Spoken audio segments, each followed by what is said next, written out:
তামিম ভাই, আপনি বলছিলেন যে উন্নত বিশ্বে আসলে তারা বিভিন্নভাবেই চেষ্টা করছে।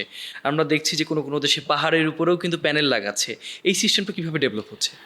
যেটা তখন বলছিলাম যে কস্ট পার ওয়াট কমে যাওয়ার কারণে এখন প্যানেলের সাইজের তুলনায় এখন আউটপুট অনেক বেশি। তো এখন সেক্ষেত্রে যে দেখা যাচ্ছে যে একটা প্যানেল থেকে এখন অ্যাভারেজে 750 ওয়াট পর্যন্ত পাওয়া যায় পিক। সেটা অ্যাভারেজে একদম না হলেও আমি আমার নিজের প্যানেল ইউজার এক্সপিরিয়েন্স থেকে বলছি, একটা প্যানেল থেকে দুপুরবেলাতে ইজিলি 500 ওয়াটের উপরে পাওয়া যায়। তো যে আবার চাইনিজ বিজ্ঞানীরা যেটা করেছেন সেটা হচ্ছে গিয়ে যে এটাকে ম্যাসিভ স্কেল, ইন্ডাস্ট্রিয়াল স্কেলে ওরা ডেভেলপ করার সুযোগ বিশ্বে কোন দেশ আসলে সবচেয়ে এগিয়ে আছে এখানে? এক্ষেত্রে চাইনিজরা সবচেয়ে বেশি আচ্ছা। এগিয়ে আছে এবং এটা পুরো ওয়ার্ল্ডেই চাইনিজ টেকনোলজিটাই মেনলি ইউজ হচ্ছে। তাদের কিছু টেকনোলজি আছে যেরকম টপকন বা বাইফেশিয়াল এরকম কিছু টেকনোলজি আছে যেটা দিয়ে তারা খুব দ্রুত ও খুব কম খরচে সোলার প্যানেল তৈরি করতে পারে অনেক বেশি পরিমাণে, যে আচ্ছা। কারণে তারা দেখা যাচ্ছে যে আপনার হয়তো একটা পুরা পাহাড় যেটা বললেন বা আপনার একটা নদী বা একটা পার্কিং লট পুরোটা তারা ছেয়ে ফেলতে পারছে সোলার প্যানেল দিয়ে। এখন সোলার প্যানেল ডিউরেবিলিটিও অনেক বেশি। চাইলে আচ্ছা দেখা যাচ্ছে যে টিনের বদলে শুধু সোলার প্যানেল দিয়েও বিল্ডিংয়ের ছাদ বানানো ছাদ হচ্ছে। বানানো যায়। আচ্ছা। তো সেই হিসেবে দেখা যাচ্ছে যে আপনার কস্ট পার ওয়াট আরও কমে যাচ্ছে। দেখা যাচ্ছে যে একটা ক্ষেতের উপরে যদি সোলার প্যানেল পুরোটা দিয়ে দেওয়া হয়, দেখা যাচ্ছে যে সেই গ্রামের অর্ধেক পূরণ হয়ে যাচ্ছে। বাংলাদেশে আমরা দেখেছি বরিশাল টরিশাল অঞ্চলে কিছু কিছু জায়গাতে মানুষজন 8টা 6টা 7টা সোলার প্যানেল একটা ভ্যান বা নৌকার পিছনে বসিয়ে সেটাকে তারা পোর্টেবল এনার্জি সোর্স হিসেবে ব্যবহার করছে। দেখা যাচ্ছে যে দিনের বেলাতে কেউ খামারিরা ভাড়া এনে কৃষকরা সেটা দিয়ে পাম্প চালাচ্ছে কিছু সময়ের জন্য সেচের। তো মেইন কথা হচ্ছে অ্যাভেলেবিলিটি। আপনার যদি একটা ইউজেবল পরিমাণ পাওয়ার অ্যাটলিস্ট 2000 ওয়াট 1000 ওয়াট যদি আপনি খুব সহজে কম খরচে কিনতে পারেন এবং সেটা যদি বহুদিন পর্যন্ত লাস্টিং করে, যেরকম এখনকার সোলার প্যানেলে ওয়ারেন্টি থাকে 15 থেকে 25 বছর, সেক্ষেত্রে ইনভেস্টমেন্টটা করতে মানুষ উৎসাহী হয়, যেটা আগে ছিল না।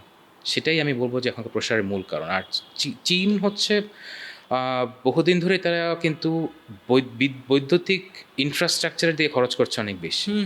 তারা শুরুতেই চলে যাচ্ছিল হাইব্রিড থেকে একবারে ইলেকট্রিক কারে। একবারেই। সো তাদের দেশে কিন্তু ইলেকট্রিক কারেরও চার্জিং স্টেশন অনেকগুলো চার্জিং সোলার পয়েন্ট আছে পাওয়ার। রাস্তায়, হ্যাঁ, রাস্তায়। হ্যাঁ। না চার্জিং স্টেশনগুলো সোলার পাওয়ার্ড। সো তারা আসলে একসঙ্গে দুইটাই করছে, ফ্যাক্টরি চালানোর জন্য তারা সোলার ব্যবহার করছে, তারা পরিবহনের জন্য সোলার ব্যবহার করছে। এটা তো চীনের নিজস্ব একটা প্রযুক্তি, কিন্তু আমাদের দেশে এগুলোকে স্ট্যাবল করার ক্ষেত্রে আসলে কোন ধরনের প্রতিবন্ধকতা আছে বা কিভাবে আসলে একদম অ্যাভেলেবল করা যায় সবকিছুকে? আমাদের দেশে একটা হচ্ছে গিয়ে যে মানুষের মাইন্ডসেট, যেটা আমরা বলছিলাম তখন, একটা পুরনো বাজে অভিজ্ঞতা মানুষের ভিতরে রয়ে গেছে। সেটা পরিবর্তনে আমাদের আসলে আরও কাজ করতে হবে, মানুষের জানাতে হবে যে টেকনোলজিটা এখন চেঞ্জ হয়েছে।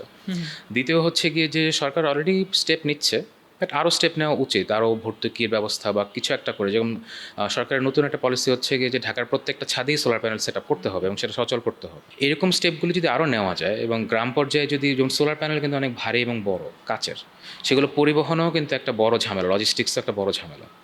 সেগুলো যদি আমরা ওভারকাম করতে পারি তাহলে অবশ্যই বাংলাদেশেও সোলার প্যানেলের একটা বিস্ফোরণ হবে সূচক ব্যাপারে। একটা ভালো সম্ভাবনার কথা বলছেন। জি। ভাই, আমরা দেখেছি যে বিভিন্ন সময় যে আমরা বিভিন্ন রিপোর্টের মধ্যে দেখি সোলারের যে শক্তিটা আছে এটাকে তো জমা রাখার জন্য ব্যাটারির প্রয়োজন হয়।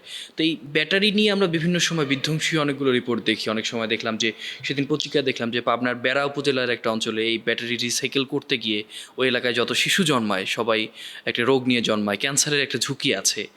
এটা থেকে আসলে কোনো ধরনের নেতিবাচকতা তৈরি হতে পারে কিনা? আহ, এটা একটা ভালো কথা। একটা সময় কিন্তু বড় ব্যাটারি মানেই ছিল হচ্ছে লেড অ্যাসিড, সীসা বেস ব্যাটারি। মার্কারি, লেড এগুলো সব কিছু হ্যাঁ, ব্যবহৃত হতো।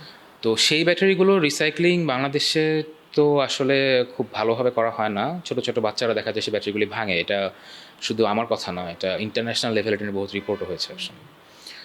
তো এখনকার সোলারের টেকনোলজি ডিফারেন্ট। এখনও একদম বাজেট কেসে ছাড়া সবাই ব্যবহার করছে হচ্ছে লিথিয়াম আয়রন ফসফেট টেকনোলজি। তো এই লিথিয়াম আয়রন ফসফেট টেকনোলজিটা খুবই স্টেবল। লিথিয়াম আয়নের চেয়ে আয়রন ফসফেট বেটার এদিকে এই সেন্সে, যেটা অনেক স্টেবল, এটা সহজে নষ্ট হয় না। তো আপনার যেহেতু ব্যাটারি লংজিভিটি বেশি, তারপরে ব্যাটারির ভিতরে কেমিক্যালও এখন আর সীসা পারদ এগুলো ব্যবহার করছে না, লিথিয়াম বা আয়রন ফসফেট ব্যবহার করছে। এবং এই ব্যাটারিগুলোর ভিতরে কোনো লিকুইড নেই, যে কারণে সেটা লিক হয়ে মাটিতে মিশে যাওয়ার কোনো সম্ভাবনা নেই। এবং এই ব্যাটারির পরিমাণ অনেক কম লাগে। ব্যাটারি একটা ব্যাটারির ধারণ ক্ষমতা অনেক বেশি। লেড অ্যাসিড যেখানে হয়তো 4টা লাগতো সেখানে হয়তো লিথিয়াম ফসফেট 1টা লাগছে। সব মিলিয়েই আসলে কাঁচামালের পরিমাণও কমে গেছে, সেটা বর্জ্যে পরিণত হওয়ার প্রবণতাও কমে গেছে। সেগুলোকে রিসাইকেল করার কোনো সুযোগ আছে কিনা ফিউচারে? হ্যাঁ, তা তো অবশ্যই আছে এবং চীন বা অন্যান্য বিশ্বের অন্যান্য দেশগুলোতে অলরেডি রিসাইক্লিং হচ্ছে। তবে এই টেকনোলজিটা এতটাই নতুন যে এখনও প্রথম ব্যাচের ব্যাটারিগুলি এখনও পুরনো হয়নি। আচ্ছা। সো এগুলো রিসাইক্লিং প্ল্যান্ট সেট আপ হতেও একটু সময় লাগবে। আমরা যখন দেখি যে আমাদের দেশের প্রেক্ষাপটে আমাদের ভৌগোলিক বা অবকাঠামোগত দিক থেকে যে যখন আমরা কোথাও সোলার প্যানেলটা লাগাই দেখা যায় যে অনেক সময় সেখানে পাখি এসে বসে, তারপর ধূলিকণা বা ডাস্টের একটা প্রভাব আছে। এগুলা কোনোভাবে আসলে এই সোলার সিস্টেমের উপর প্রভাব ফেলে কিনা? হ্যাঁ, অবশ্যই ফেলে। আর একটা সোলার প্যানেলের, এটা আমার ব্যক্তিগত অভিজ্ঞতা থেকে আমি বলতে পারি। আমি নিজে ইউজ করছি প্রায় ২ বছরের উপরে। আচ্ছা। সো আপনার প্যানেল যদি ধুলা দিয়ে ঢেকে যায়, আপনার আউটপুট ৩০ থেকে ৫০% পর্যন্ত কমে যেতে হ্যাঁ, পারে। যে কারণে সোলার প্যানেল রেগুলার মুছে রাখাটা খুব জরুরি, এবং সেটা ব্যক্তি পর্যায়ে হয়তো খুব খুব একটা কঠিন না। কিন্তু আমরা যখন ইন্ডাস্ট্রিয়াল স্কেলে চিন্তা করি, যেটা ফ্যাক্টরির ছাদে কয়েক হাজার সোলার প্যানেল বসানো, সেক্ষেত্রে হয়তো আমাদের একটা লিকুইড ওয়াশিং সিস্টেম বা কিছু একটা তো রাখতে হবে সোলার প্যানেলগুলো রেগুলার পরিষ্কার করার জন্য। আমরা নিজেরা বলছিলাম যে ম্যানুফ্যাকচারের জায়গায় আমরা বেশ পিছিয়ে রয়েছি। তো সোলার সিস্টেমকে কাজে লাগানোর জন্য বা এটার বিপণন বা গবেষণার ক্ষেত্রে আমাদের পর্যাপ্ত জনবল আছে কিনা? পর্যাপ্ত জনবল আমি যতদূর জানি নেই। আমি এটা নিয়ে লেখালেখির সময় নিজেও কিছু রিসার্চ করেছিলাম। আমি সেরকম, বিশেষ করে গবেষণার ক্ষেত্রে আমরা বেশ পিছিয়ে আছি। আর এটার ফ্যাব্রিকেশনের জন্য যেরকম ফ্যাক্টরি প্রয়োজন, সেরকম ফ্যাক্টরিও দেশে এখনও নেই আমি যতদূর জানি। আমি এখনও পর্যন্ত নিজে made in Bangladesh solar panel নিজের চোখে কখনো দেখিনি।